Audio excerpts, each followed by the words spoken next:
Hello, everyone, and welcome back to another powerful episode of the Profits for Sanity Podcast. I'm your host, Dominic Caminata, CEO of Gross University, the industry-leading training and consulting group.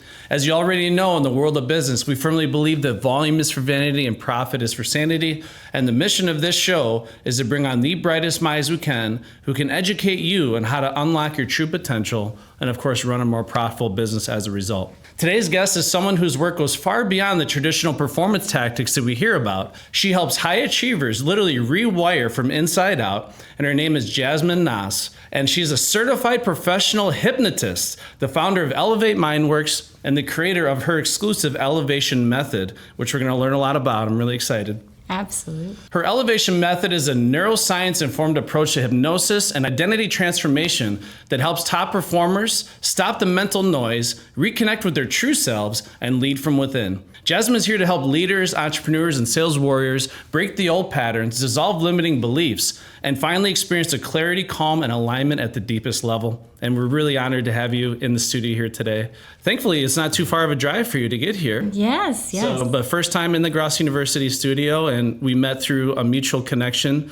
Dr. In-Jun Chong, who was the first episode of this show, because health and wellness and, of course, inner health is something that's really important to me. It's a big part of our message here. But I'm really honored for you to introduce yourself. I got to meet you in person for the first time at a mastermind group with Josh Kosnick, another mutual connection and friend. Yes. And just very impressed with your story, very inspired by your story, and I'm excited for you to share with our audience. But if you don't mind, obviously hypnosis is not something that people know a lot about or hear about enough. And obviously you talked at the last mastermind session that you believe that hypnosis can literally change the world. Yes. And when I heard that, I'm like, she has to come on my show. I'm like, I gotta know more about this. And I know Dr. In-Jun Chong, my good friend, he can't say enough good things about what you're doing for your clients and for him personally, which I take his thoughts and feelings in very high regard there. So if you don't mind, talk about, okay, who is Jasmin? What is the origin story? And how did hypnosis first change your life and inspire you to want to share this gift with everybody else? Absolutely. Well, first of all, I'm thrilled to be here. Thank you for the delightful introduction. It's an honor and a privilege. So thank you. Thank you.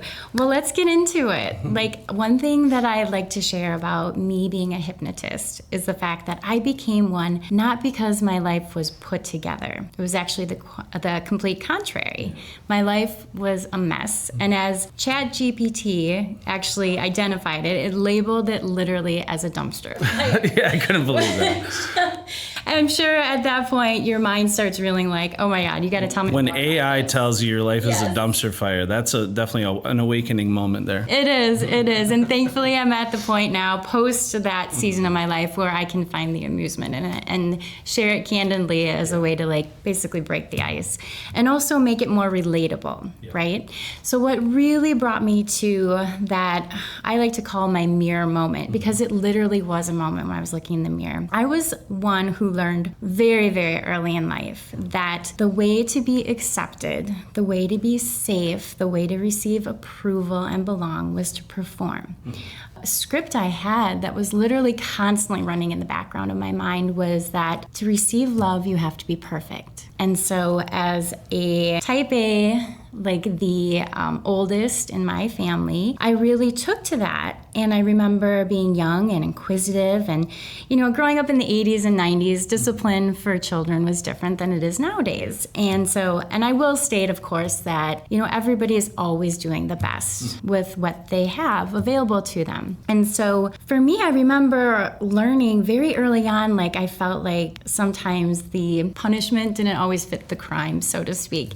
And so I wanted to avoid that, right? And so basically I took on all these patterns of okay, try to be as perfect as possible. If you do really well, then you get the atta girl and the kudos and that sense of being built up. And then when you mess up, it gets taken away, or there's that sense of feeling ostracized, right? That's the number one parenting tactic of all time. It's right? You get rewarded when you do what you're told. Yeah. If you don't, you get punished.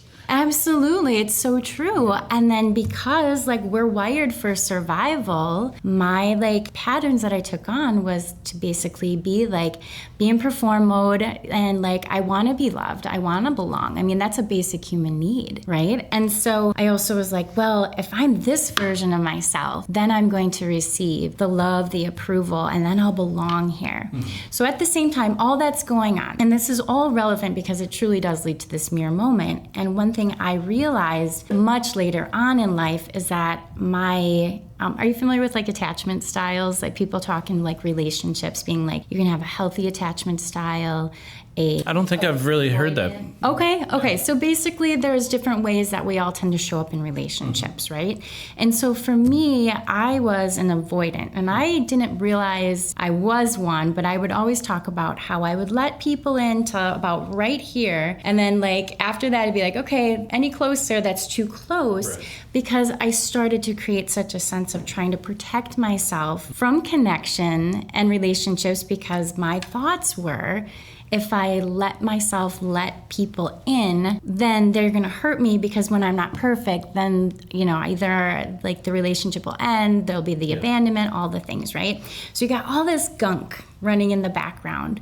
And so I'm doing the whole like, okay, I'm gonna achieve and I'm gonna impress people because if I impress people through accomplishments, through trying to be perfect, through trying to be that version of myself, because then I think I'm gonna receive it all, like from that point and from that space, I started to create essentially a mask. And also I created a version of myself that was so disconnected from my authentic truth that, like everything that was going on in the inside, I just learned rather than listen to it and use it as a guidance system. Like that's just basically like, it's there because like, that's just weakness, right? Or that's just there running in the background. And you need to ignore that and you need to be quiet, just power through it, right? Yeah. Things like that. So imagine living 42 years of your life from this place of, I'm just gonna try to like fit in and belong, survive by trying to do what I think everyone wants me to do, right? So we get to this point and then no surprise, I'm basically trying to build a life on a foundation of cards, right? None of it's anchored in actually who I authentically am. Yeah. I don't trust myself because I've constantly taught myself that it's not what's going on in here, it's just trying to read everything that's going on in the world around me. Yeah. So at that point, at 42, which was only a few years ago, I'm sitting at my home going through the beginning of my divorce, and my daughter goes off with her dad. We have shared custody, and I'm sitting there and I'm just like gut-wrenching anxiety. I'm like broken.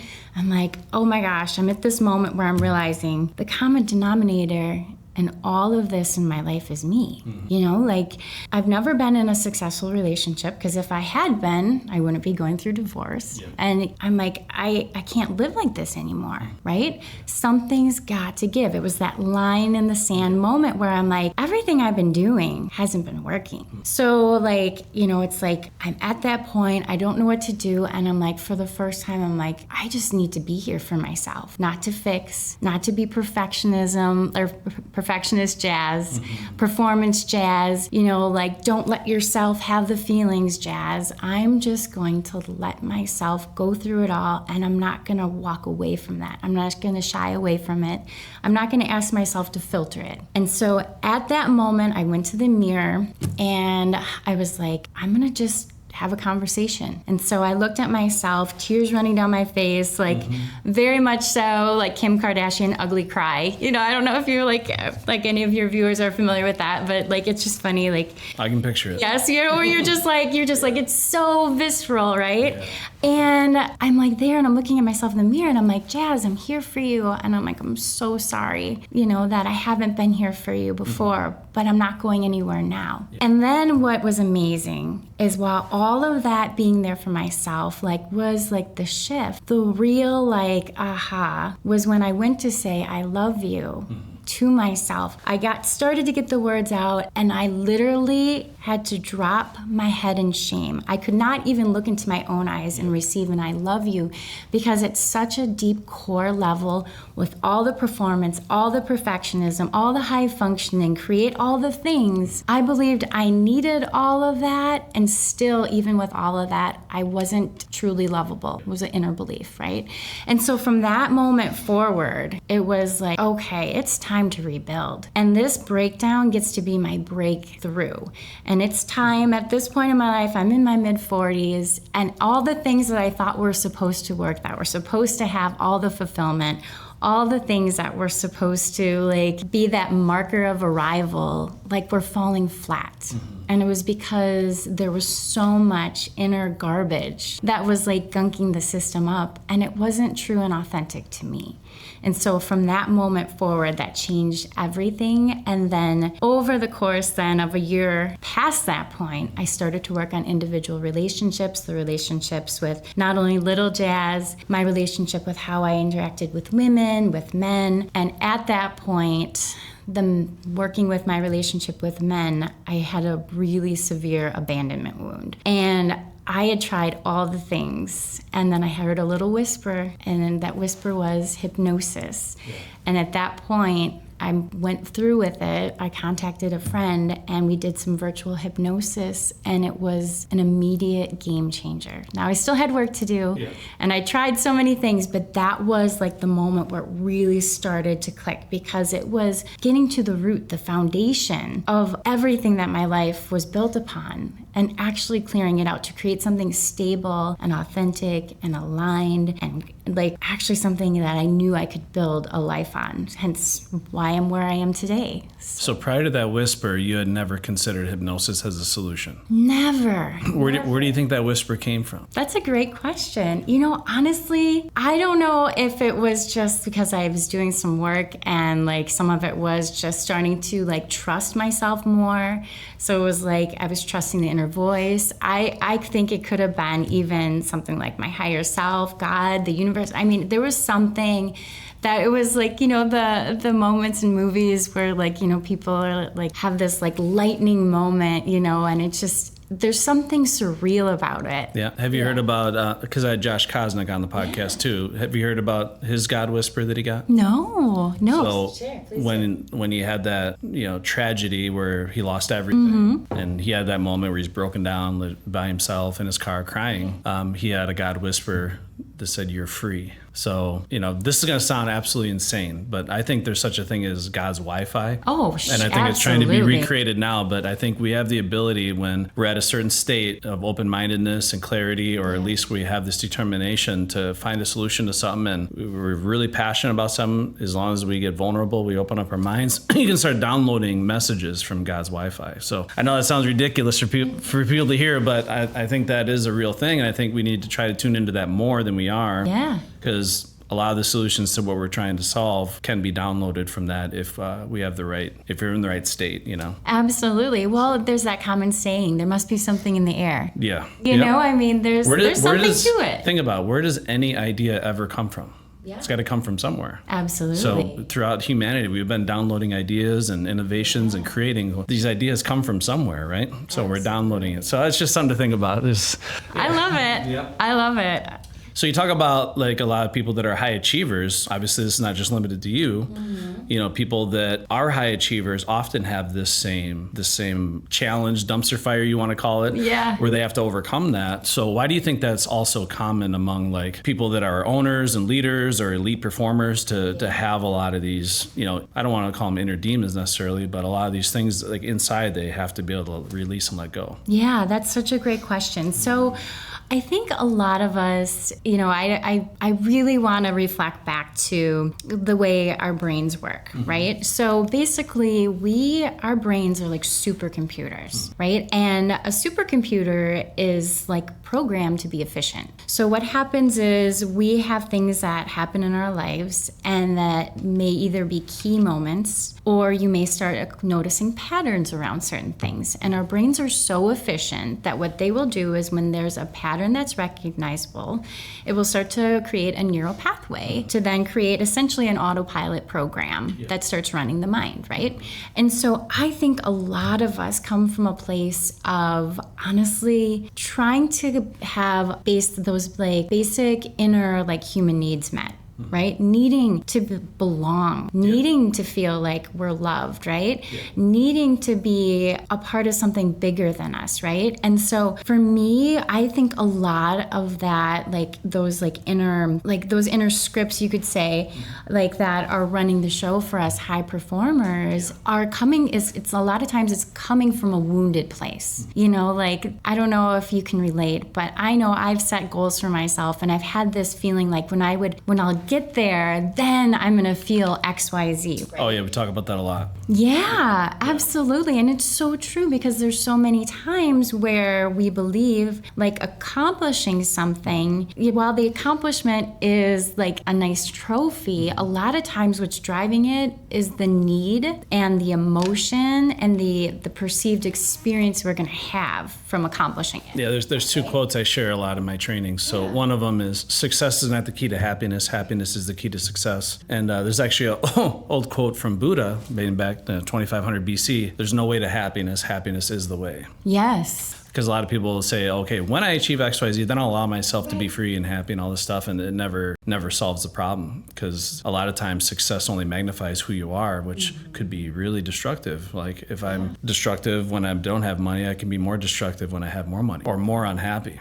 So yeah, it's very important. So it's interesting because if you think about our childhood upbringing from when we're babies, the second we're born, we're being programmed. So we're born with certain gifts, with certain traits, personalities, whatever it is, but we are being programmed from day one. So the probability of anybody growing to adulthood being authentically who they were meant to be is very rare. It's like winning the lottery, right? Yeah. But what's cool is instead of allowing the outside world to program you forever to the end of time, you have the ability to actually go in and make the change and start programming yourself and take control, getting back to what you were born to be, like your true authentic self. And often people don't get at the root cause. And this is why I like what you talk about. A lot of mindset stuff is really kind of surface level. Not to say it's all bad, but it's really not getting to the root as to like what's holding people back. So if you could kind of share that, kind of what you feel the biggest difference for you, because I think you said I've tried a lot of the mindset stuff and it just didn't really have the impact and didn't get to the root of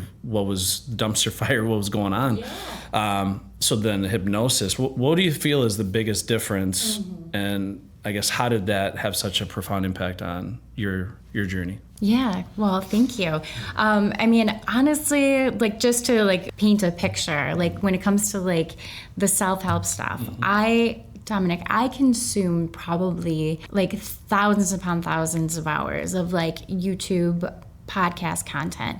I did retreats. I tried plant medicine. I did journaling. I bought books. I bought courses. I tried meditation, like all of it. So it wasn't that I was like, oh, I'm just gonna buy like a self-help book and then just be like, why didn't this work? You know, kind of thing. So, I mean, believe me, it wasn't for lack of effort, right? And like you said, a lot of it though is, you know, like we're constantly being programmed, right? And so what I love and what's so pivotal for me with hypnosis is I like to give an analogy. So let's say you go in to get an oil change and they take out like the old oil, replace the oil filter, but then let's say they put the old oil back in, right?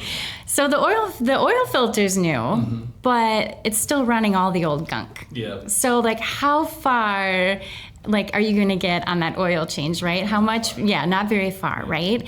And so like why hypnosis is so important is because it literally gets to those root programs that are piloting our mind. And like how many times have you like been in a situation or a dynamic where all of a sudden you're like, I have no idea why I said that.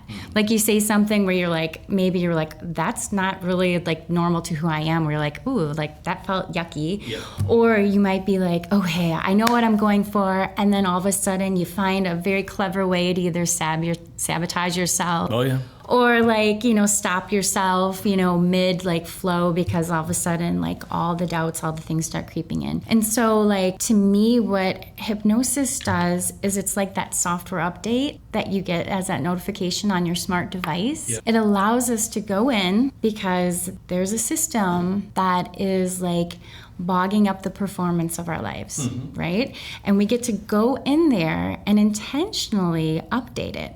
And so hypnosis isn't about giving up control. Actually, to me, like in some ways, I feel like take back control. It takes your control back. I was gonna say, if you're someone that likes to be in control, like actually hypnosis is such an incredible... Because what's the alternative? You don't do this and you continue to let the outside world program everything you do, including your behavior and your ability to achieve anything in life. Absolutely. It's so true. It's so true. It really is. And then the thing about it too is because my style of hypnosis is a very like interactive and conversational style. And so I'm not here telling like based on a conversation, like saying like, okay, Dominic, you informed me before that you want to do X, Y, Z. No, it's a guided journey. And what we're doing is we're like, okay, whatever's coming up for you, we are right there real time identifying that and shifting it. We're completely like reframing it and rewiring for an outcome that is actually in alignment with where you want to go in life. Right. And so there's a difference there because mindset is like willpower, essentially. It's like basically I'm gonna like positively focus on creating more willpower, right? And we can have all the willpower in the world, but like if it's not founded in something where you're like, this is authentic, this is true to me. Without getting too aggressive, it's like pissing on a forest fire. Yeah, right? It's kind of what I think about. It's like, okay, you got this blazing fire and you're trying to just dribble water on it. Like, how about let's put the fire out and then we'll have a lot easier time with what we're trying to do. Absolutely. That's a good way to put it. For sure. So that's where there's the difference. Like, mindset is conscious, like level, logical mind level. Hypnosis is subconscious, autopilot mind. And I'm sure you've heard the quote that people say, "Oh, you only use like 90 to 95% of your brain is not even being used." Well, it's not that it's not being used. It's running programs. It's running the background, right? So if that much of your mind is like on autopilot mode and you don't really truly know how it's running in the show and why it's running the show, like that's not a very great number to only be aware of like 5% of what's running the show than the logical mind. Like, yeah, that's what a lot of people have a hard time accepting is that they're actually not in control over their behavior. Yeah. Because our behavior is determined by the programs that we're running in our subconscious mind or in our mind. And a lot of that is programmed by the outside world because, again, we're all pack animals. We're trying to essentially monkey see, monkey do. We're going to basically emulate the actions and behaviors of what our subconscious mind perceives a bigger herd is thinking, saying, or doing at any given time. So, and a lot of that's programmed not only by the friends we talk to, the things we watch on the screen, the things we see on social media. All this stuff is programming your behavior.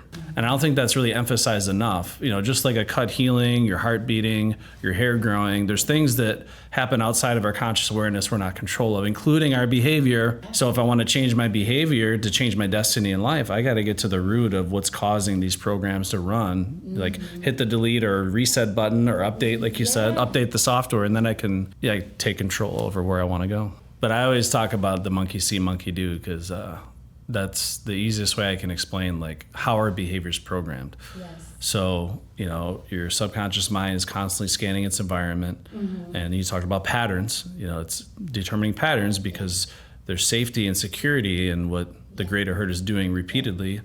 And we want to be in the middle of the herd because that's the safest place to be, which is basically means the middle of the average of the population, which means you're adopting all the behaviors of the average, which in this country means you're going to poison yourself, you're going to sell yourself short, you're going to allow yourself to be weak, you're not going to be healthy, you're going to be disempowered. because that's so all those things. I agree. Yeah. I agree completely. And like you were saying, like we're, that monkey, essentially that monkey see, monkey do. I mean, really, when you are like scrolling or watching TV or consuming, you're actually in a hypnotic state. So at that time, really, like what hypnosis does is it allows us to come into a receptive state. Like, how many times have you like consumed something and it's like all of a sudden there's a time warp and you're like, oh my God, how did an hour go by? Yeah. And all that same time, because you're in this relaxed theta brainwave state, it's all coming in as suggestion. Yeah. And so that's what's scary. It's so scary. Especially like when I see my children watching TV and stuff, because they get in that theta brainwave state, that hypnotic state. And I know that everything they're seeing, even the stuff we can't see with our eyes, is being downloaded to control their behavior and their beliefs. Like, just to get off track a little bit, but it's on track. Right. I noticed that my son was starting to get a little impatient just all the time, just like constantly trying to go home because he wanted to play video games and stuff. Like anywhere we were at, he was thinking about video games. And he wanted to constantly come back home, get that dopamine hit, that dopamine rush, And my wife and I, we said, we're taking a cleanse on this. We did a 2-month cleanse on video games. And I promise you, it was like a week later, it was a new person. My son was a new person. He was more patient. He was more loving. He was smiling more. He was happier. We could actually go out hiking and biking and go, just like a week cleanse away from electronics and gaming and TV and the screens and the programming. He was able to like finally look outside the outside world and be like, oh, this is what the world looks like. Yeah. Instead of just all that noise going on in his monkey brain, right? But right.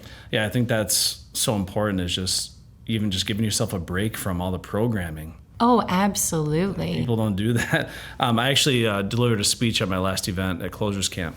The average person today spends 2.5 hours on social media every day, and the average person spends between 1.5 hours and 2 hours watching TV. So between 4.5 and 5 hours a day, either watching TV or on social media. Yeah. And the average person in the United States spends less than 10 minutes reading. So you're spending less than 10 minutes a day reading and educating yourself, learning a skill or learning new information that can actually better your life. Yeah. And you're spending 5 hours a day getting programmed. And the average person sits for 12 hours a day. The average person. We should be doing this podcast standing up. Right? No doubt, on walking desks. But we just wonder, like, okay, it's not any secret as to why we're programmed to think, act, and behave a certain way. The habits that we have, the beliefs we have about ourselves, the behaviors and actions that we're taking in our lives. Like, if I'm going down a destructive path, it's maybe because I'm constantly being bombarded and programmed with destructive information. And I think you use the term unleashing the lion inside. Have you talked about like being a lion? I don't know if you've talked about that before. No, I haven't, but I mean, it does feel like you get to unleash. Yeah. That I see your Spartan. Yeah, inspired, that's right. I mean, it makes me feel a lot like 300. Remember that movie back in the day? That's part of it, because Spartans, like, obviously we're not training combat, but they made up their mind that they're going to be the best in the world at what it is that they do. Mm-hmm. So, and that's what we want to inspire people. Like, we have a quote that we share, like, you're twice as good as you think you are, and that's only half the truth, and that's an understatement. So I believe that as human beings, we are all lions. We have that lion inside. That's why the theme of our last event was Ignite the Greatness Within. The greatness is in there. We just got to ignite it, okay? So we're all lions inside, but we've been brainwashed, mind-controlled, programmed, and poisoned to be sheep. Because it's easier to farm and control sheep than it is to farm lions. This is why you don't see a lot of lion farms around. That's true. That would be very scary. Right. You wouldn't be able to really control that. But that makes us a lot more obedient. But none of that stuff is for you. The poisoning, a lot of time it's poisoning ourselves with our own hand, of course, most times. The information poison, the mind control. So it's like mind control and poison, two modalities of weakness to turn lions into sheep. And now we are the obedient population that can be controlled to do whatever, programmed to do whatever, which is not always in our best interest. Mm-hmm. So, and I love that you talk about this is a means not to be controlled, to take back control. Absolutely. And honestly, like to bring a little, if you want to say like maybe a controversial opinion about it, but honestly, I feel like using hypnosis in an intentional way actually breaks you out of like the cultural society hypnosis that everybody's under the trance of, and so like for me, like, I think that's perfect. That makes all the sense to me. Yeah, absolutely. And like for me, like when I started to tap into that subconscious part of my mind to get myself on board, let me tell you, Dominic, the energy, the thoughts, everything that started to lock into place, like I felt like I was like octane, because now I'm no longer playing small. I'm no longer like afraid to like actually bank on myself, right? Now like there's a sense of like decision. I don't have to necessarily know the outcome because like it doesn't matter in the perspective of like no matter who I get to become in that process is a big part of what I need for the next level, the next step. And so like the attachment isn't to the outcome, the attachment is who do I get to be in this process and who do I get to become by showing up that way for myself. So it's more of like a commit and go, like you got this kind of, thing, which there's a different source of like, not like it's like an energetic like leadership authority where you're like, now it's no longer about playing small and staying stuck, and so for me, I really think hypnosis is about actually breaking out of the hypnotic trance, like you said, that like sheep mindsets keep people controlled, keep them small, keep them unhealthy, like all the things, and it's just like, man, where are we going? We should be waking up by now because it's really easy to see that we're getting sicker and we're getting more unhealthy by the day, by the week, by the month as a culture, as a country. One of the things that was mind-blowing to discover, obviously Western medicine is Western medicine, but United States represents 4% of the population of the world, yet we consume 50% of the pharmaceutical drugs of the entire world. What does that tell you? It's not working. So it tells you it's not working. Because, again, you can think what you want about pharmaceuticals. I think if anyone wanted to end their life, they can go in any medicine cabinet, take a handful of whatever's in there and kill themselves. Right. So that means it's poison. So a little bit of poison doesn't make you healthy. When people are trying to hurt themselves, they're not going to go in the crisper in the refrigerator and have some organic cauliflower. Right. So the whole point is, it's like, it's crazy how much people are just all in, just like the poison, the mind control, all this stuff. And I love what you're saying is, we have the choice to make to either be hypnotized by the outside world, outside of our conscious awareness, outside of our control, or we can control how, when, and why I'm getting hypnotized and make it intentional so I can take back control over my actions, my behavior, and my life. 1,000%, 1,000%. And one thing I would like to also raise is the point that I think there's a little bit of fear around hypnosis too. And so losing control. Right. Well, people think they're going to lose control. Exactly. There's that. So there's that. And then the fear is also, what are we going to find if we go deep, right? I can definitely, And the thing is because I have done so much hypnosis work, like I'm now at the point where I can put myself into a hypnotic state. That's what I asked you. I thought it was interesting, like knowing the game, knowing hypnosis, not that it's a game, but knowing how hypnosis works. Is it easier or harder for you to get hypnotized? You're like, my God, I can snap into hypnosis like this now. Like, right. I think that's pretty cool. Yeah. Well, and one of the things about it too is like being in the theta brainwave state is a very broad range, right? So there's times where like you can just be in a really relaxed state. So imagine like you're at home, you're winding down for the night, you're getting settled into that cozy, comfy chair. Maybe you got some comfies on, right? And you're just starting to relax. Now at that moment, if you closed your eyes, you could hear and be aware of everything in the room going around you. You could respond, everything. That is already starting to be into that theta brainwave state. because you're just starting to relax, where the logical mind is starting to slow down a little bit, right? So that's like, you could say, on the shallow side or the lighter version of theta brain. But then there's also, you can go as far as where you're like just about to drift off into sleep. There's that heaviness. You're so deeply relaxed. Yeah. You could still respond, you know, if someone was like, Dominic, what was that noise? You know, you'd be like, wait, what? You know, like, you're still there and available. So there's that, because, and I want to preface that because I think sometimes people think like with hypnosis, it means that you have to be unconscious almost, and you're not going to remember anything, right? So then there's that fear that if I go into hypnosis, I might lose control. I may not remember anything. And what are you going to uncover? And where one thing that I know from my personal experience, because for me, I think it's important to not just talk the talk. It's important to walk the walk, right? And it's such, for me, it's such a life hack and a cheat code that I'm like, why wouldn't I like actually walk this walk? So what I've found is everything inside us that we're afraid of is really just an unheard part of us, an unexpressed part of us. And it's often, again, comes back from like a lot of like childhood things we learned about ourselves. You know, there might have been a point, one of us might, you know, you might have been playing as a child, right?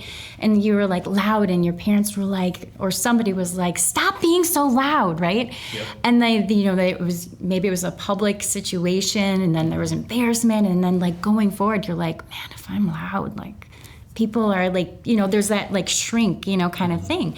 Reminds me of that Pixar movie Inside Out. Yes. Where it gets downloaded as a core memory. Yeah. And that influences their behavior. And yeah, absolutely. So like what I love about hypnosis is, as I've explored my own things, and our subconscious mind is always going to present it to us in a way that's safe for us. And may not be an actual core memory. It may be a symbol of it, or an awareness, right? Something like that. Or it might be even something where you're just like, you ever have a dream where in the dream, you're like, I know I was at like my house, but it didn't look like my house, right? Yep. You know, that's again, your subconscious giving you something in a way that you could receive it. So that way, like in hypnosis, we can work through it, right? And it's always going to keep you safe and protect you. And so what comes up in hypnosis is actually like ends up being the freedom, the path to letting go of the things that you're afraid of, that you're like, oh my gosh, it's this monster in the closet. You know, it's kind of like the traditional like Wizard of Oz, you know, like all of a sudden they pull the curtain and there's this like just a normal dude sitting there. Yeah, right? And that's always what's behind that curtain and that veil. And so I think it's important to call that out, because I think sometimes people are afraid, like, if I start to dive into this, what am I going to find? Yeah. And the only thing you're ever going to uncover is more of yourself. And like, if you can't be good with you, like, how can you expect the world to be good with you, your business to be good with you, your relationships? Like, you know, I mean, it all starts in here and here, you know, big time. Yeah. Just referring to salespeople, I always talk about this first most important sale we have to do is selling ourselves to ourselves. And most people have a tendency to sell themselves short. So I think as they get deeper into who they are, I think they'll be actually surprised by how much greatness is suppressed deep within them, you know? Yeah. 100%. So and maybe they'll get to love themselves more, and what they're truly capable of, the more they discover about themselves. Absolutely. Instead of the other way around, like, oh, I hate what I just saw. No, I think you're going to grow to love a lot more of who you were born to be, right? Who you're created to be. So what are the most common scripts you see being run amongst top performers? Like, you know, we all have different scripts we run, self-limiting beliefs, things in which we hold ourselves back. So like in top achievers, top performers, people maybe in the business world or in sales or whatever, what do you see as being some of those common scripts that they may be telling themselves that are holding them back? Well, I think for top performers, a lot of it is like you have to earn your place in life, right? Or earn your worth, prove yourself, right? It's coming from the place of, like we talked about earlier, you know, when I get here, then I'll be happy, right? Pressure to perform. The pressure to perform, yep. So there's a lot of that. That's a huge in sales. A lot of pressure to perform in sales. You got to be in your A game every day. Yeah. Like, because you're walking into a house. If I'm not in my A game, that means no income, no money, no success, no business. And what's leadership going to say? They're going to jump down my throat and threaten my employment. So they always, like, there's job security for the right salesperson, but in your mind, you always know, like, if I don't continue going pedal to the metal, I could lose my job. Like, that's constantly in the background running. Right. Like the fear of losing their job. Right. Losing their livelihood, not being able to put food on the table or provide for themselves. Right. And then, like, you know, to go along with that earning, like, your worth, if your script is, I have to earn my worth, and then your performance doesn't match somebody else's standards or even the standards you put on yourself, like, then at that point, I mean, what does that do to your confidence? What does that do to your actual, like, personal self-worth? I mean, it's all so interconnected, because if we're attached to an outcome having to be the validation source, I mean, you can't control a lot of the things that happen outside our world. The only thing we have true control of is ourselves. Yeah, our inner world. Yeah, but a lot of times we learn that we're going to try to control the external stuff because we didn't necessarily have that modeling that showed us actually the pathways from the inside out.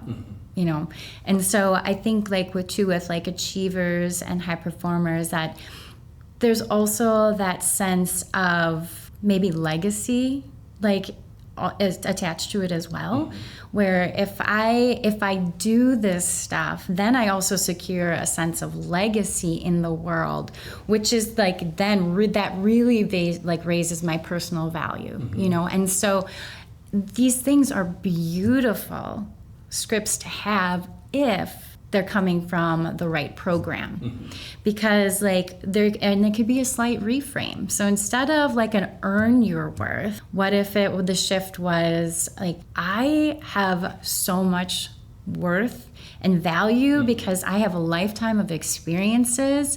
Yeah, did I fall? So many times, right? But I learned and I got up and I've gotten better and I've gotten stronger, and now I'm not afraid to, like, share, like, that with the world and create things like an incredible sales university and things like that. You know, when it's sourced from that place, it becomes your unstoppable power.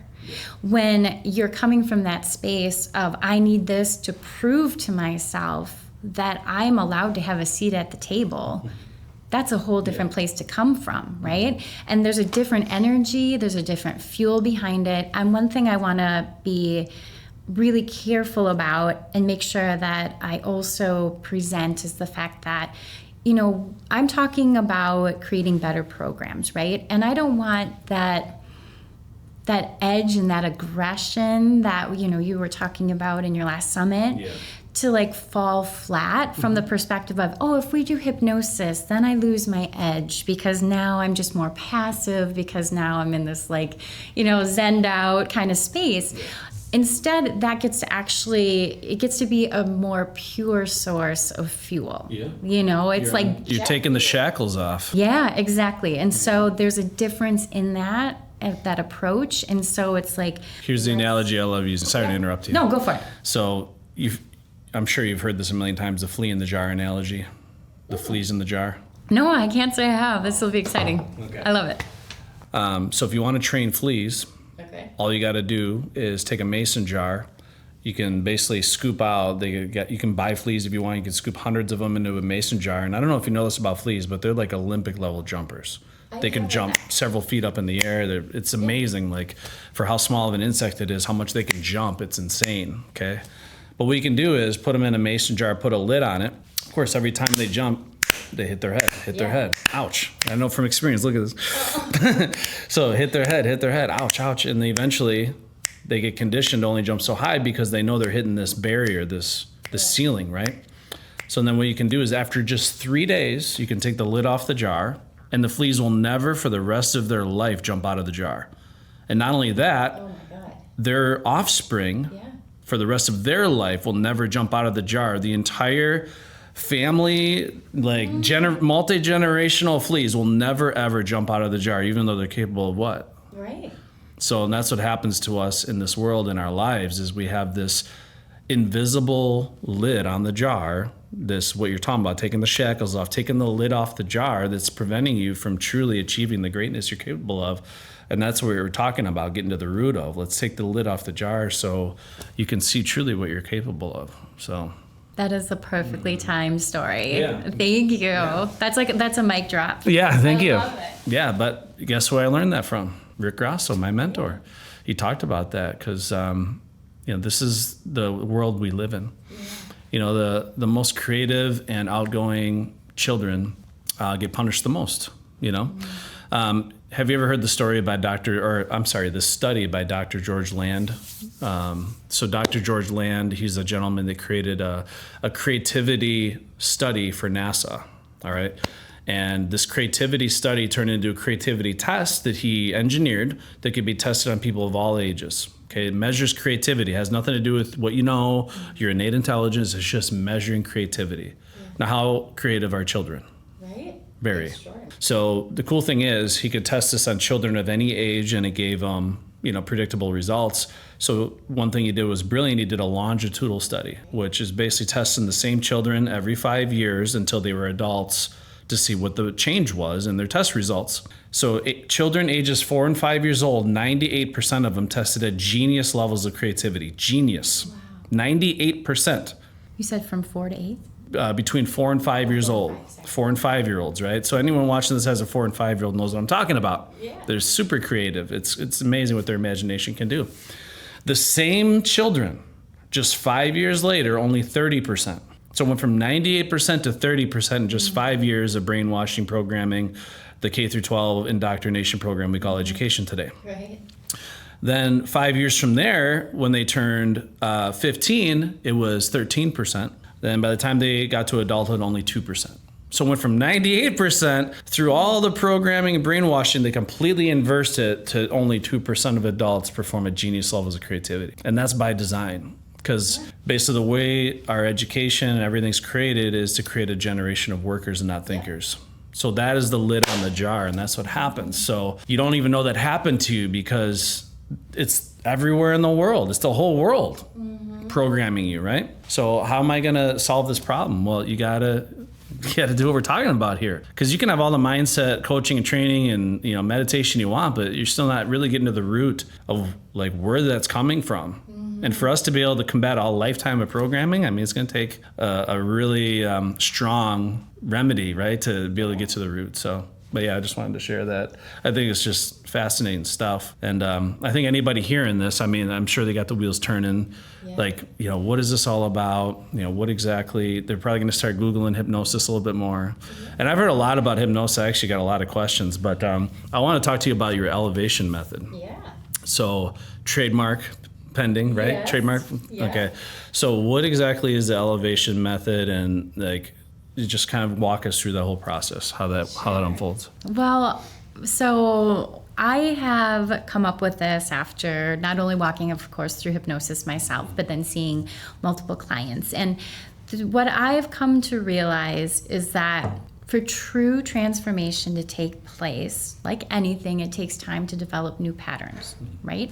And so what my program is about is it's a 90-day program, because the point of it being that length is for us to have enough time to release the old programming and really come to terms and like identify what those programs are.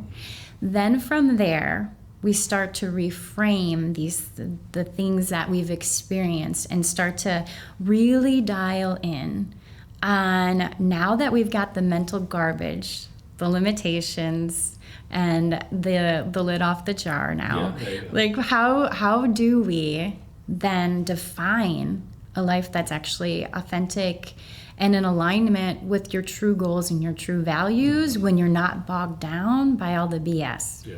Right? So then at that point, we focus on that. And then we also start to create a vision of, okay, now that we're clear and what's actually truthful for us and what actually is the path we want to take. Then we start to rewire and create actual identity shifts around that. And we start to anchor that in using NLP. And because like from that point, it becomes not only, okay, let's just deal with the garbage now out the door, figure it out from there. It becomes an entire, not only a transformation, but a beginning of a new chapter and a launch point into the next version of you, the octane version, the going octane side. And so what I love about my style of hypnosis is actually when I first had my own hypnosis experience that I referenced to in the dumpster fire portion of our conversation. I just love it because I'm just like, you know what? The more permission I give myself to be human, the more permission it gives everyone else to be permission to be human. And like honestly, it's funny, Jazz, from like at 41, I would have like been like, there's no way that I would ever publicly like share my mess. And now I'm like, you know what? We're in our 40s. We're at that point where we're like, let's just in my opinion, that's part of the ability to release it. Yes. To be able to speak it, get vulnerable about it. Absolutely. I think people are not vulnerable enough about what's going on, and that's why it kind of keeps it's like keep shoveling more on top. It's like I gotta be able to release this stuff and speak about it. Yes, absolutely. And so the hypnosis I experienced was more of like, it was a lot more of a affirmation style hypnosis, which if it's exactly what it sounds like, where you get into that hypnotic state. We like put the logical mind on like essentially on a little bit of a pause. And then in that suggestive state, you may go into affirmations. I personally think that there's such a wealth and value of information that is lost when we just go into being in that suggestive state and we just go into like affirmations. Because while again, it's important to be in that suggestive state, if the root cause is like there still, we're just putting like Band-Aid on something that actually requires full-on reconstructive surgery. Yeah, the old oil is still in there. Yeah, the old oil, exactly. And so I'm throwing little drops of new oil in there, but it's not not changing the game. Exactly. It'd be like trying to like yell at your computer and just audibly be like, update. Yeah. It's like it really fails to land. And so I think it is incredibly powerful because, like, for example, in sales, I'm guessing one of the things that you probably share or like you want to help people work through is trying to spend from their own pocketbook, right? Yeah. It's like, so for example, what you might not be willing to spend doesn't mean that what that person's not willing to spend. They might be like double your number before I'm like, pump the brakes. we call it projecting. So they project their own thoughts, feelings, and beliefs onto their prospect. Basically, the way people like to sell, the way they like to be sold, or that they like to buy, and that's incorrect. So, because they're not you. 1,000%, and that's such a great tie-in because they're not you. And hypnosis, while I've done my work, I'm not Dominic. Yeah. I don't know what's going on entirely in Dominic. I don't either. We can change that. Yeah. But, so because of that, that's where I like to have the interactive conversational style hypnosis, because I may be saying like, okay, I could say like, like Dominic, let's imagine that, you're in a control room, and we're going to dial up your confidence, right? And I would be like, see a dial and turn it up. Well, your mind might be presenting you like something completely different. You might be all of a sudden like at an old library, like from the 80s, pulling out like, remember the way you used to search for books? You'd pull out the old cards and try to like look through it alphabetically to, if I'm telling you to try to like change something in a control room and you're having a whole different experience, then what starts flooding into your mind at that point? Yeah, so the more clarity you have on what they're experiencing, the better you can guide them through that process. 1,000%. Yeah. And like then it also becomes distracting because if you're newer to hypnosis and you're also just working through this, you're expecting your hypnotist to guide you through it. And then if you're not following essentially their instructions because your brain is keeping you safe and presenting it to you in a way that is aligned and is going to have the most impact for you on a subconscious level. Me being like, Dominic, see the dial. When your mind's taking you somewhere else, it's going to create doubt in yourself. Like, I don't know if this is going to work. Am I doing this right? Like, and then now we start almost like jump starting the, like waking up the logical mind again. And then it starts becoming this like inner battle where it's like duking it out where you're like, is that subconscious? No logic, like now I'm not seeing the things, and so that's why I think it's so important to have not only this process of let's release what's not serving, let's reframe what's left, and now let's use this to rewire and transform while having a guided interactive journey through it, because I can help you through your process and we can weave the path of that hypnosis session real time to be truthful and be most impactful for you. And so what may be impactful for you in one session, if I got lazy and assumed, well, that's going to be what's going to work the next session, again, there's so much value that we're leaving on the table and transformation that, it starts to lose its impact. So for me, I think it's so important. And also with the 90 days, it takes some time. While this is, to me, it feels like it collapses time because we can like truly rewire decades worth of old outdated belief systems, in that 90 days. So it does feel like a time collapse, and it does feel a lot like a magic wand because it allows you to get to that root and immediately go in, and in one session you can have profound leaps and shifts and go from like releasing to like starting to reframe to like starting to like see the future now from a new perspective.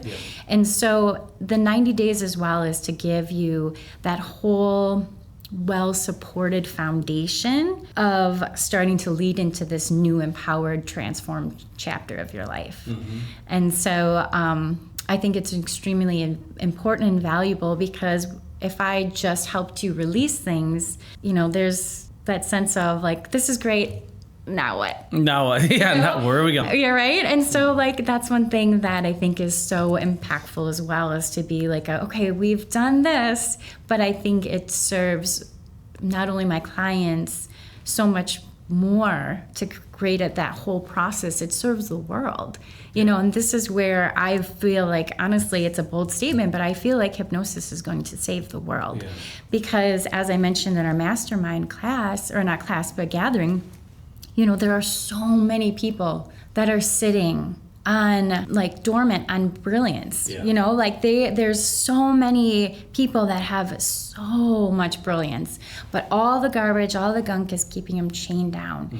And if you start empowering people to like not only break through, but then put that brilliance out in the world and knock it out of dormancy, like the world is going to become a massively different place. And you can't just change one part of your life in such a transformational way and not have a ripple effect.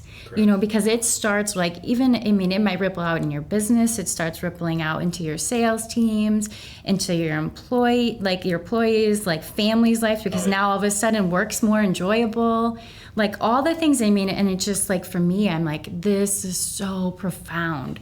And it's really giving people that launching pad, that tapped into genius that you mentioned that 98% of children have.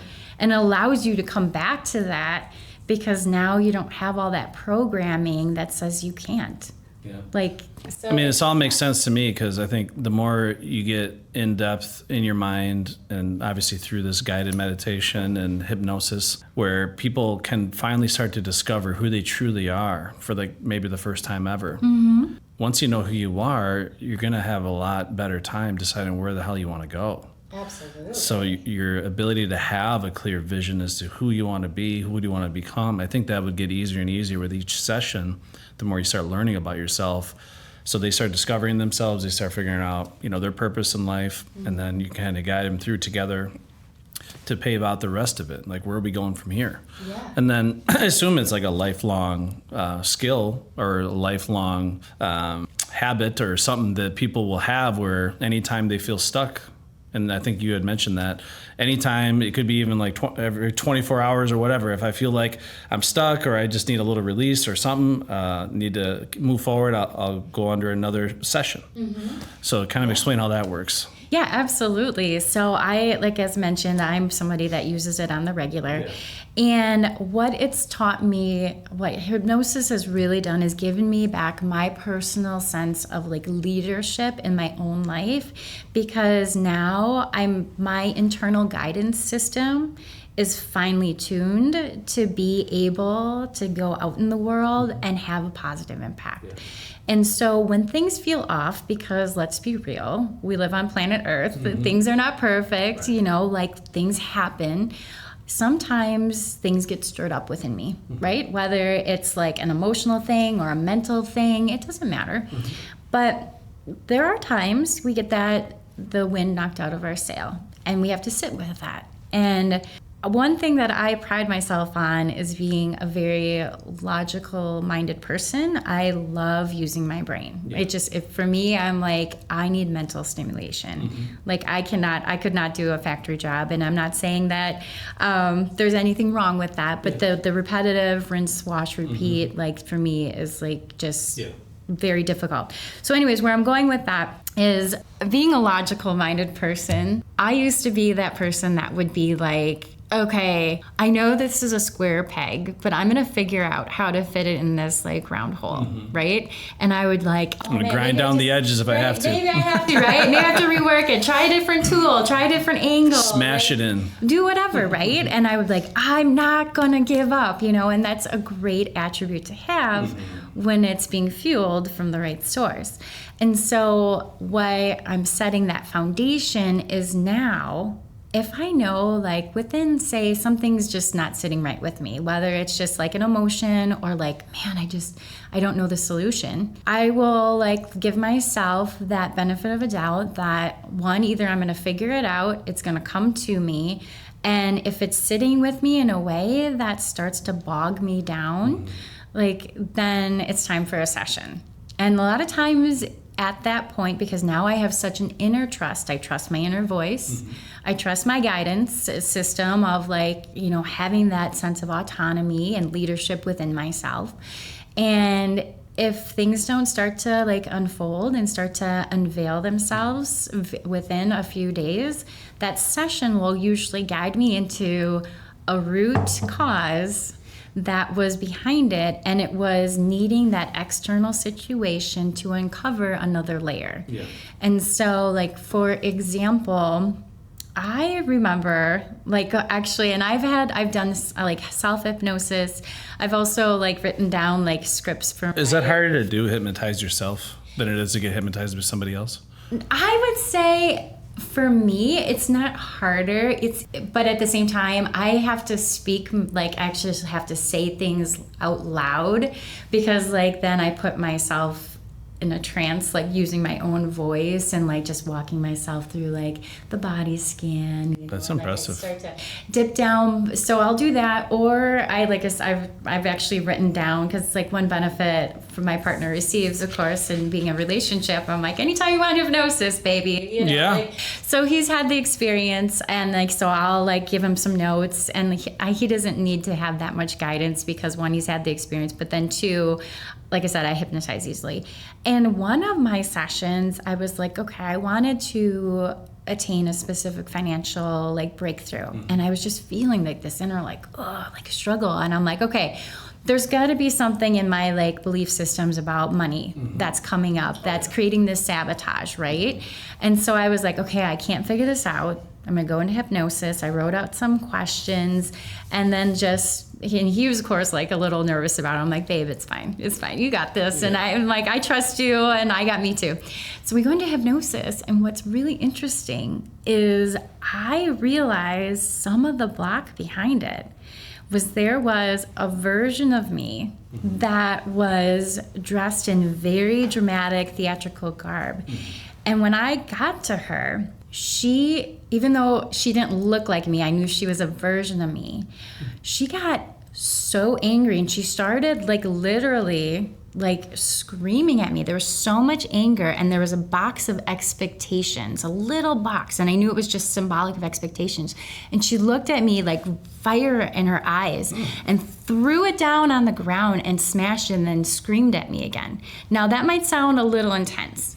The thing about it is I realized it was an old layer of this perform and earn like script that was still in my subconscious, where I've done a lot of work, but I hadn't worked through all of it and given myself permission to be, like I was saying, it's now about who I get to become in the process, who I'm in the journey. Now I know that's an intense example, and the thing is it was just basically a version of little Jazz that was like, you're not listening to me, and she had to get a little bigger and louder and more theatrical for me to pay attention to her, right? But just like parents, you know, now you mentioned you have 2 children, I have a daughter, like there's nothing my child could do that would make me like walk away from her and like abandon her kind of thing. Like it's just like, you get to be angry. Anger is an authentic human expression and an emotion, right? So like letting her have that permission, and then after she broke it, I was like, and smashed that box, I was like, okay, it's okay to have goals, but how you're sourcing them and the intention behind them is the difference maker.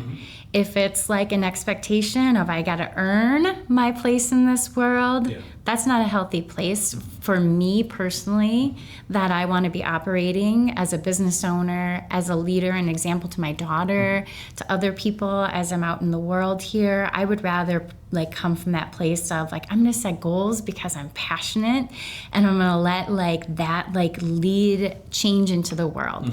That's a different level of showing up. And so like, again, I know that was a little bit of a dramatic experience. My subconscious felt safe enough to show me that version of me because I've been down this journey. And so for me, it wasn't like showing up in the gym and being like, okay, I'm going to go start benching 300 pounds, you know, like, so it might be so for somebody else to explore what's going on behind the scenes, they're probably not going to experience something like that, right? Like for them, they may have like a little bit of like a remembrance of a conversation or remembering a point when they were like, you know, on like the basketball court or something like that, and having this sense and this memory or this knowing, right? Or have something be a little symbol. But again, your subconscious mind is always going to deliver it in a way that you can receive it. Because whether you're in hypnosis knowingly or not, and I say knowingly or not because we were talking earlier about how, you know, the culture and the program, the world around us. Am I in hypnosis right now? Right, exactly. I was like trying to like, But the point is like, it's always going to make sure that you are comfortable and safe because you're wired to survive. And if you don't feel safe, that feels like you're not going to survive. So your mind is not going to put you in a relaxed state to make you feel unsafe. It's going to take you as deep as you need to go to have the transformation, keeping you feeling safe, and then it'll bring that experience to you in a way that feels safe. And that's going to be most deeply impactful for you. And so, I mean, it's so amazing. I love it so much. I'm passionate about it. And like I said, I truly believe it's going to change the world. No, I mean, I can definitely see that. And you talk about like money, for example. Another thing I talked about at our last event, most people are absolutely scared to death to make money. It's actually a built-in fear we all have, because you got to understand that there's a very small percentage of the population that's financially wealthy. They're not wealthy either. I mean, they're financially wealthy. Okay, so when you look at the population in the United States that are millionaires, I think it's less than 5% of the population in the United States are millionaires. Now, when you look at people that are both healthy and live a healthy lifestyle, healthy and wealthy, so millionaires and also physically well, practice healthy lifestyles, it's 0.24% of the population. Now, the reason why it's important is because your subconscious mind is hardwired for safety, because we're hardwired to do what the greater herd sinking sing are doing. And in order to pursue financial wealth or more income, you have to be willing to step outside the pack, step outside, being a very, very 0.24% of what the greater herd sinking sing are doing, which your subconscious mind is stopping you, like red alert, this is dangerous out here. If you're a lone wolf and you get attacked by a grizzly bear, what's going to happen? Right. You got to stay within the pack. It's dangerous. Yes. And then your wolves in your pack are going to see you stepping outside the pack. They're going to be like, no, you need to come back here. It's safer over here, you know? It's dangerous out there. Where are you going? Yeah. And they start making you feel bad about being a lone wolf for a while. So that's just the way the world is designed. So this is why people have this block, this barrier to pursue financial wealth, because they got to understand, to do that, they have to be willing to separate themselves from over 98% of the people that are out there and be a lone wolf for a while. Not that you have to disown these people. You can still love them and keep them in your life. But who am I really surrounding myself with? What am I listening to? What am I programming myself with? So what I have discovered is, you're a lone wolf only for a little while until you discover a new pack that's more in alignment with your goals, your aspirations, where you want to go. And then that's where you can find, even though it's a smaller pack than the big one, you're in alignment with people that are going to allow you to continue on the path full speed ahead. And, having something like this is going to allow you to get to the root of that, because I feel like unless you're able to get to the root of why the subconscious mind is terrified to make money, you're going to continually hit that fork in the road. It's like, if I keep going, it's scary. And the subconscious mind does that because it loves you, right? Because it's hardwired for safety and security. It's trying to protect you. And again, it doesn't know that you're trying to do that to better your life and better yourself. It just thinks, okay, I need to stay here. But I see this as being, like you said, you can try to do the square peg in the round hole for the rest of your life, and you may make some progress doing that over time. Yeah. Maybe you eventually smash it in, right. But you still got some problems, some things broken.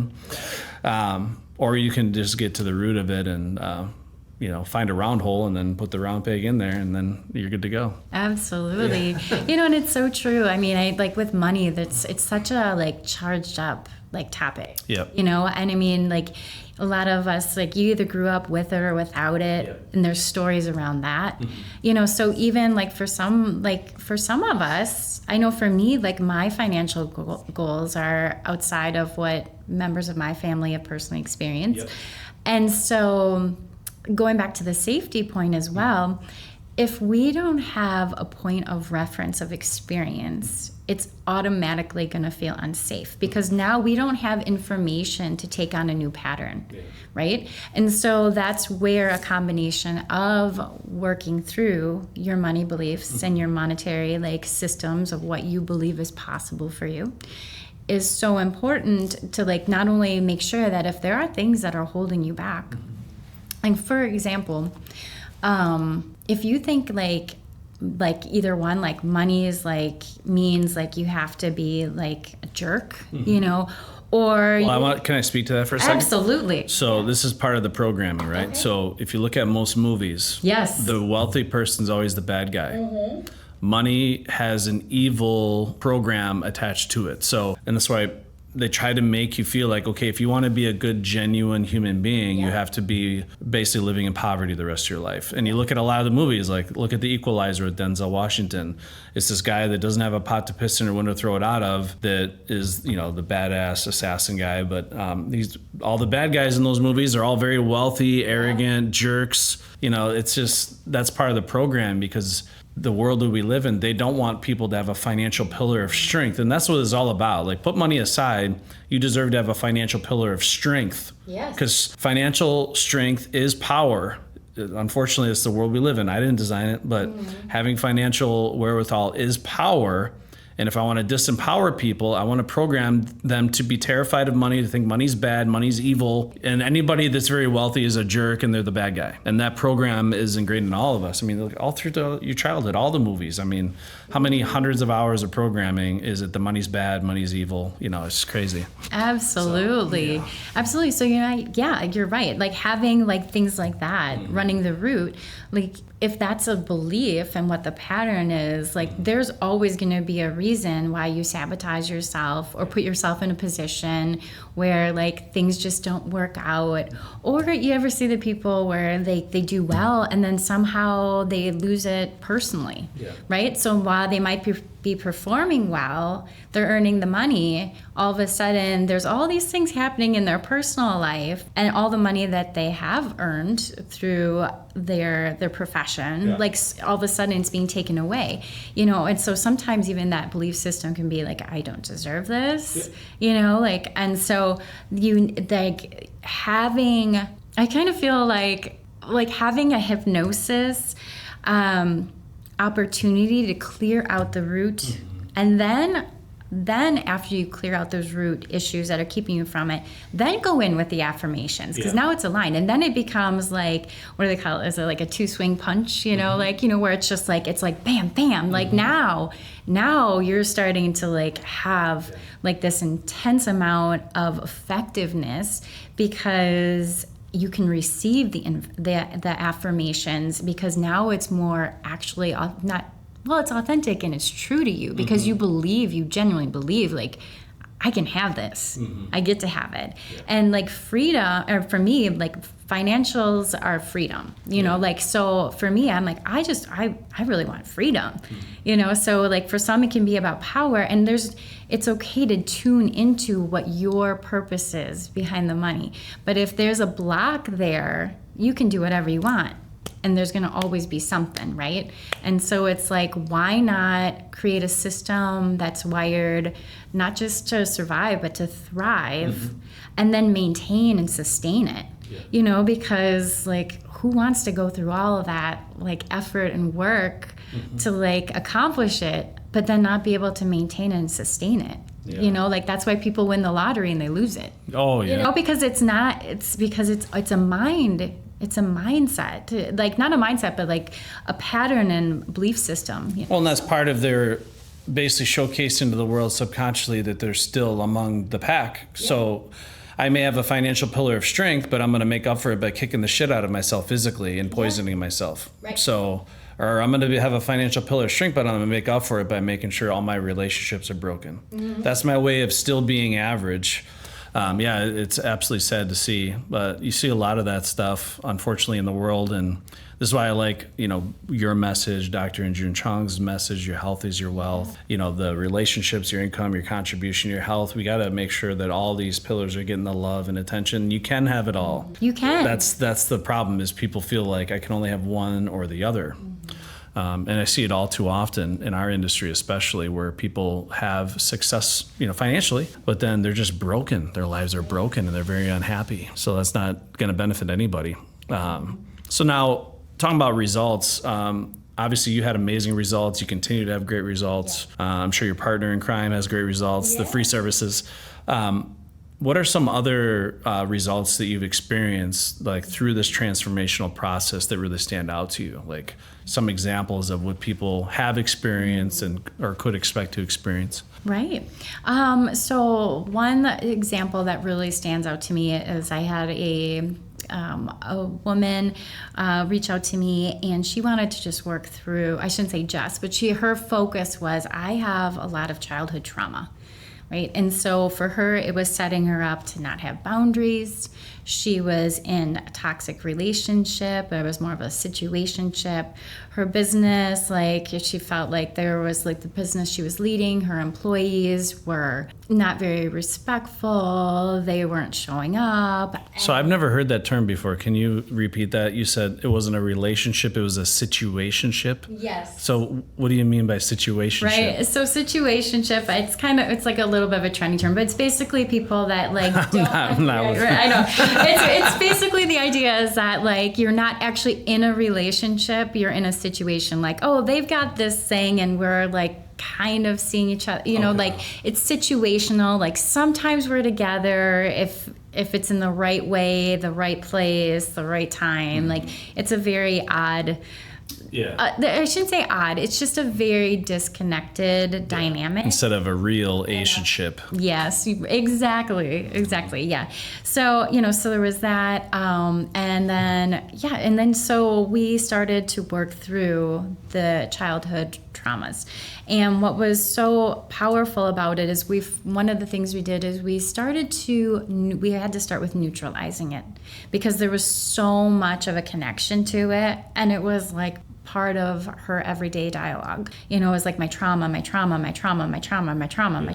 There was so much connection to it and emotional attachment, along with the experiences that she had were informing her about not just one part of her life, but like every part of her life. So we did an extended hypnosis program with her.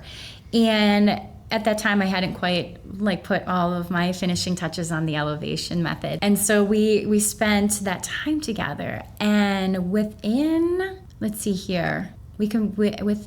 2 weeks of her completing her last hypnosis session, she was down 35 pounds. Mm-hmm. She completely cut cords to that guy. Yeah. She set boundaries with her employees. She then, a month later, created a new leg within her business and launched a new service. And then she actually even wrote a book. And has continued to lose weight, and now she is starting to consider going into doing why am I thinking? I'm blanking on a fitness competition, not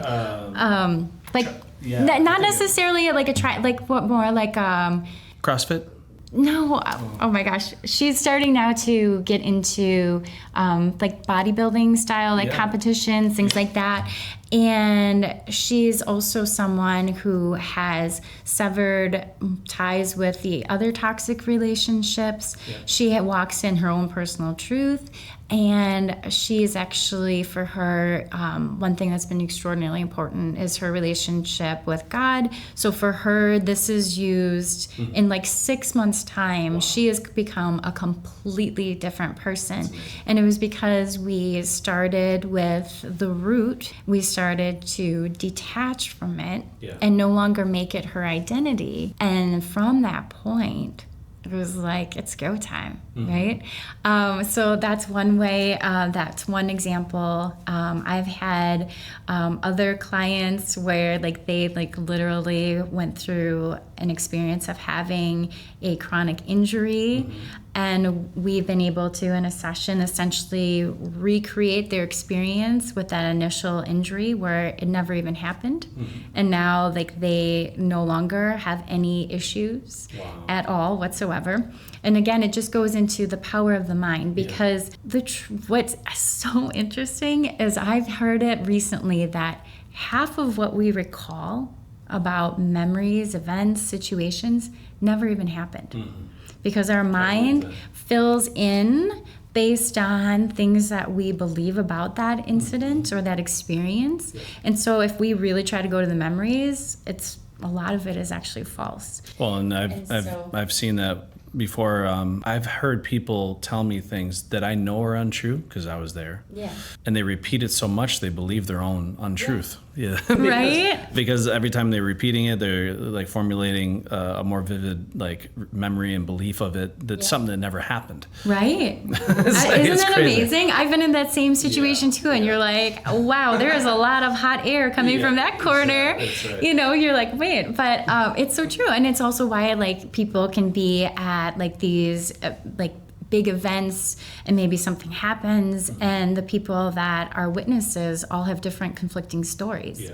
And so the reason why I'm bringing that up is, so for example, with that injury, we were able to go in and they were able to experience it from a perspective of witnessing themselves being back in that initial moment where the injury was about to occur, and they made a different choice. Oh, wow. And so they experience making a different choice, which allowed them to avoid even having the experience of the injury in the first place. So it's so powerful what our mind can do. And it's like when you have that much superpower at your fingertips, like for me, I'm like, why would you leave that on the table? Here's what I can't stop thinking about. You familiar with Tony Robbins' events? Oh, yes. I've always wanted to. I have not. Okay, so I got a friend of mine that went. Okay. And have you seen the part where he gets people to walk over hot coals? Yes, I have seen. Okay. So just kind of put that in perspective, okay? So it takes like 12 hours for him to get everybody in this state. Yeah. It's a mental state where you have control over your thoughts, your words, your body, okay? So he gets everyone to believe that they're about to walk over cold moss. And they believe, I'm walking over cold moss, cold moss, cold moss. And they walk over this.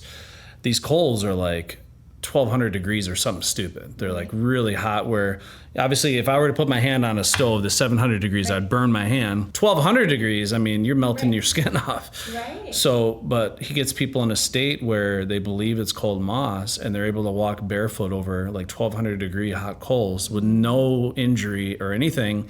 And then as soon as they get across, they have to quickly get the coals off their skin before they snap out of the state. Otherwise, they'll burn. So when I think of that, with the right mindset, the right state, you truly do have superhuman abilities. Like that is superhuman. How else do you explain that? I'm barefoot on 1,200 degree hot coals with nothing. Right. And they have to slap it off before I snap out of the state and then my, sheep abilities come back. Right. That's what I'm saying. Like the inner greatness is within us. We just got to figure out a way to unleash it. Absolutely. And that's what I see. This is why I'm so fascinated by what you're doing and how you're serving the world, is because I see that being a pathway to change the world in a big way. It's just like, how do you... if you take a penny, you double it every day, you got, millions and millions of dollars, even if it's after 1 month. So if you can have this impact on one person, they influence everyone around them, the compounding effect. I know that's the vision you have, right? Yes. To where it could change the world very quickly. Absolutely. And, I'm not hypnotizing people, but as part of my goal is to empower the world and empower people. But this show, I want this show to inspire and empower when I get up on stage. Like if you hear me speak on stage, a lot of it is about empowering yourself, because whether you're a leader of a team or you're in sales, you sell in lead proportionate to who you are and how you feel and your mindset. Mm-hmm. So it's a huge part of what we do. And I'd love to explore at some point in the future, even having you like on stage at one of our events, kind of talking people through this, maybe even doing like a live hypnosis session with people. I think that'd be huge. Let's go. You can do large groups at a time. Yeah. So I guess just kind of wrapping up the conversation here. So if people, I guess, what would you say to those people like, this sounds more interesting, but I'm still a little skeptical. I'm still a little fearful of what could happen. Kind of, I feel like it gives someone control or let them into the deep abyss of my dumpster fire. Like people are afraid to like open up. I guess, what would you say to just ease their mind about this? And if they think it's like woo-woo, or they think it's like, this stuff isn't real, how would you address that to them to at least like take the first step? Like where would you recommend they start to at least start exploring this, or maybe even start looking into it? And of course, ideally contact you to take a bigger leap. But where do you recommend people start if they're just, let's say they have that whisper now after seeing this conversation, like hypnosis is a whisper. Where should they go? Well, what I would say is start by like trusting that you're where you're supposed to be because like the saying goes, when the student is ready, the teacher appears. Right? And so there are going to be multiple There she moments. is. Is right there? Right here. Hope you're ready. Here she is. Right. So, and there are multiple moments in life where, things will come back to us. I would say if you have any part of you where you're like, like I know that my most like invaluable resource is time. It's the one non-renewable resource. And if you've done any level of trying and not breaking through, I can't think of a better reason than to just move forward. Yeah. Because as we get older, I also know that there's a little bit of a clock ticking in the background. And why would I spend my precious time choosing to know that there's a possibility that I could break through and unleash my true power but then choose to stay small. And if the fear's there, it's normal. It's okay. And it's there because we are wired for safety, right? And so hypnosis gets to be an opportunity to, one of my phrases that I love to say is that when you change your mind, you change your life. Yeah. Because everything starts from here.